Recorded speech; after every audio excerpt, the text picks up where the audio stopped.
Salut tout le monde, c'est Xavier, bienvenue sur WatchMojo français. Aujourd'hui on se retrouve pour le top 10 des films de SF qui ont dépassé les attentes. Are you telling me that you built a time machine out of a DeLorean? So do you know what's gonna happen? You done all this already?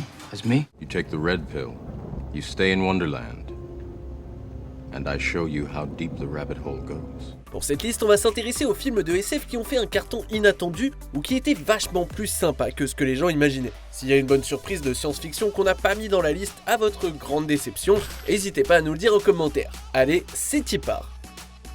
Numéro 10, Pitch Black. They say most of your brain shuts down in cryosleep. All but the primitive side. The animal side. Dans ce film d'action et d'horreur de David Twohy, on suit un groupe de survivants après le crash de leur vaisseau sur un monde alien. Rapidement, ils tombent sur des créatures mortelles qui ne sortent que la nuit. Finally found something worse than me, huh? Quand la longue nuit de la planète commence, ils n'ont pas d'autre choix que de compter sur le violent prisonnier Richard B. Riddick pour survivre, parce qu'il peut voir dans le noir lui. Where the hell can I get eyes like that? Entre son budget relativement modeste et l'absence de grands noms de l'action à l'époque, Pitch Black avait plusieurs choses qui ne jouaient pas en sa faveur. Et pourtant, le film s'est avéré être un succès surprise. Il a doublé ses profits au box-office et est devenu culte. Le film a aussi permis à Vin Diesel de devenir une star de l'action. De suite à cette œuvre ont vu le jour, Pitch Black, c'est un moment dont on veut se souvenir. Numéro 9, Moon. Sam Bell est employé par une société qui lui a confié une longue mission solitaire d'extraction sur la Lune. Sauf qu'il se rend compte qu'il n'est peut-être plus si seul quand il tombe sur un clone de lui-même.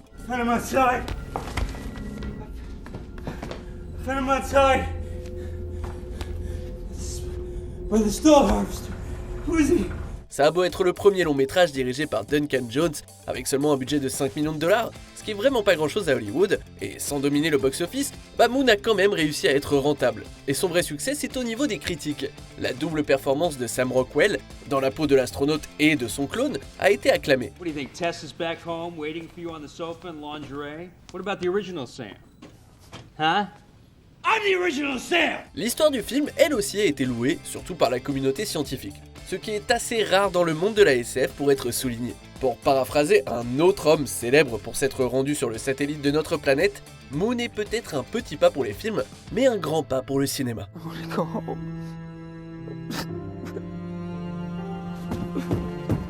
Numéro 8, Looper.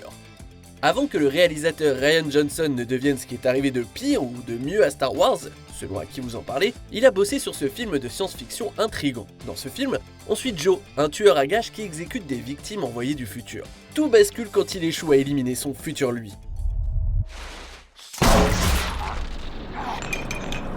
Le Joe âgé parvient à s'échapper et laisse le jeune Joe dans un monde problématique. So do you know what's gonna happen? You done all this already? As me? I don't want to talk about time travel shit. Because if we start talking about it, then we're going to be here all day talking about it, making diagrams with straws. Bien que Looper soit fort d'un casting 5 étoiles, son budget moyen et le manque de popularité de son réalisateur ne présageaient pas non plus un énorme carton. Mais le film a brillé au box-office, prouvant que tous ceux qui doutaient auraient mieux fait de la boucler.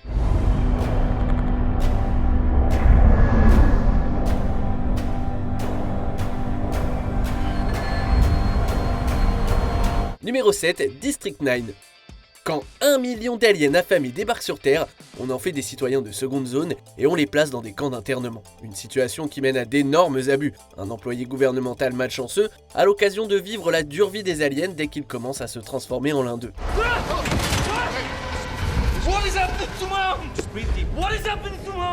Le style documentaire du film apporte un côté très cru à cette réalité. Même quand l'écran est rempli à ras-bord d'effets spéciaux, tout ce qui arrive paraît plausible. Ce film de SF qui se déroule en Afrique du Sud et sert d'allégorie à l'apartheid a plutôt l'air bâti pour la polémique que pour le succès. Pourtant, un marketing viral et un bouche à oreille efficace ont fait de District 9 un véritable carton surprise. I can't believe I get paid to do this. I love watching the prawns die. Numéro 6, Retour vers le futur. My calculations are correct. When this baby hits 88 miles per hour, you're gonna see some serious shit. Revenons dans les années 80 l'espace d'un instant. Robert Zemeckis et Bob Gale ont essayé de vendre un scénar pour un film sur le voyage temporel et se sont fait bâcher au moins une quarantaine de fois. Ouais, beaucoup d'entre nous auraient abandonné, mais pas eux. Et au final, le film se fait. Et si Zemeckis et Gale croyaient dur comme fer au projet, comme le montre leur persévérance d'ailleurs, jamais ils n'auraient pu imaginer que le film devienne ce mastodonte de la culture pop, cette pierre angulaire de la SF que nous connaissons et que nous apprécions tous aujourd'hui. Wait a minute, Doc. Are you telling me that you built a time machine?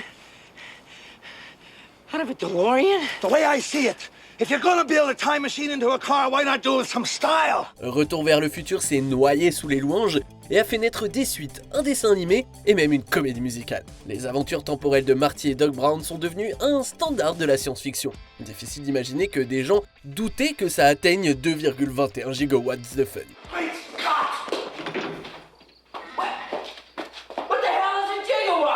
Numéro 5, Blade Runner 2049. Look at you. Quiet, now I have to think. Alors oui, ce film a déçu au box-office, mais encore une fois, rappelez-vous que le premier Blade Runner aussi. Et malgré de mauvais résultats au cinéma, depuis, Blade Runner premier du nom est considéré comme un chef-d'œuvre. All those moments will be lost in time. Like tears in rain. Un film avec une telle réputation ne sera pas facile à égaler, d'autant qu'il y a un nouveau réalisateur et un autre auteur qui a collaboré au scénario. Mais la chance de ce film, c'est que les critiques ont aussi kiffé Blade Runner 2049. Son esthétique époustouflante, ses thèmes frais mais familiers sur la condition humaine, donnent de la richesse à une œuvre qui est aussi fascinante que son prédécesseur. Did you miss me? Numéro 4, Matrix. You take the blue pill. The story ends. You wake up in your bed and believe whatever you want to believe. You take the red pill. You stay in Wonderland.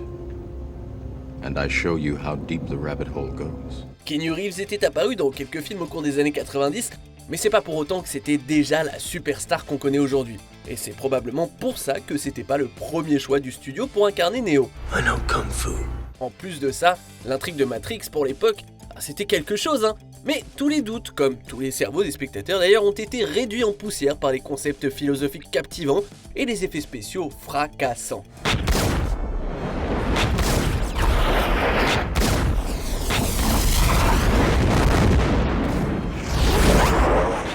Matrix a non seulement fait un carton, mais le film a aussi engendré 2 suites et une 3e qui verra bientôt le jour.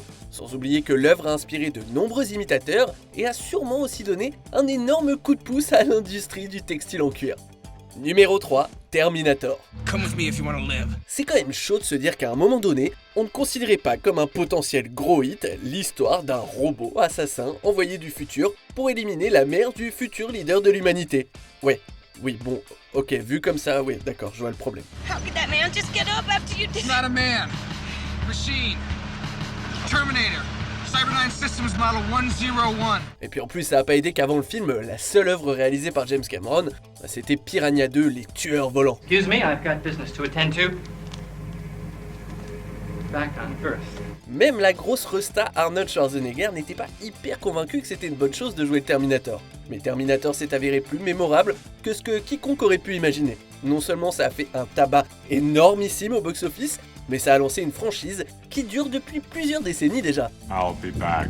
Numéro 2, E.T. l'extraterrestre. Qui aurait pu se dire que l'amitié entre un jeune garçon d'une part et un alien d'une autre part aurait pu toucher la corde sensible de tant de gens?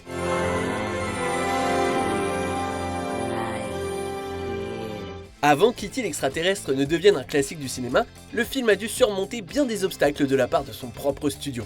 Beaucoup de cadres de Columbia Pictures, la boîte qui avait à la base les droits de la licence, trouvaient qu'E.T. était trop un film pour enfants pour cartonner au box-office. Après qu'Universal a passé un accord pour distribuer le film, il a battu le record du film amassant le plus d'argent dans l'histoire du cinéma jusque-là.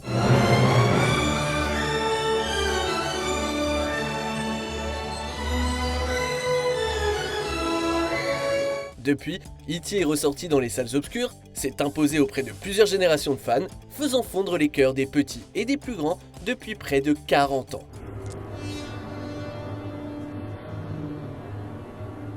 Avant de voir le film de SF qui a le plus dépassé les attentes, je vous propose de jeter un coup d'œil à ces quelques mentions honorables qui se sont pas si mal débrouillées.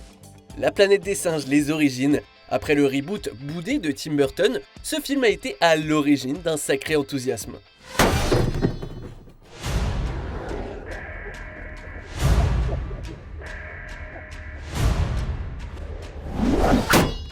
Star Trek, ce reboot s'est aventuré là où peu avaient osé s'aventurer avant lui. Maneuvering thrusters, Mr. Sulu. Thrusters on standby. Take us out. Aye, aye, Captain. Edge of Tomorrow, une histoire de boucle temporelle ordinaire, améliorée par de l'action épique. Come on! The ship is going to explode! What are you doing? Find me when you wake up. What? Come find me when you wake up. Bienvenue à Gataga, un flop au box-office, mais les critiques ont adoré son approche de la manipulation génétique. Congratulations. What about the interview? That was it. Dark City. Beaucoup l'ont pris pour un plagiat de Matrix, mais Dark City est sorti en premier. So it seems you've discovered your unpleasant nature. How are you? We might ask the same question. Yes. Sleep now. On arrive presque à la fin. Nous publions de nouvelles vidéos chaque jour, alors avant de continuer, abonnez-vous et activez la petite cloche et les notifications sur téléphone pour ne rien rater. Numéro 1, Star Wars épisode 4, un nouvel espoir. Je sais, ça paraît impossible de penser que Star Wars n'allait pas cartonner. Pourtant, la confiance n'était pas puissante en ce film avant sa sortie. Use the Force, Luke. Let go. The Force is strong in this one. Pour le studio, leur gros succès au box-office, ça allait être avec l'adaptation d'un roman appelé De l'autre côté de minuit. Ça ne vous dit rien? Sans blague. Le jour de sa sortie, Star Wars n'était projeté que dans un total ahurissant de 32 salles. Même George Lucas en personne n'était pas 100% confiant du potentiel. Et il a compris que ça allait prendre après avoir vu des fans péter un câble pour le film aux infos. What?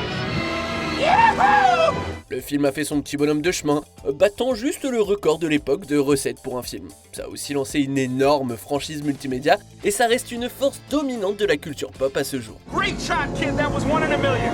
Comme quoi ils avaient un véritable sixième sens, les professionnels du métier qui y bossaient au studio.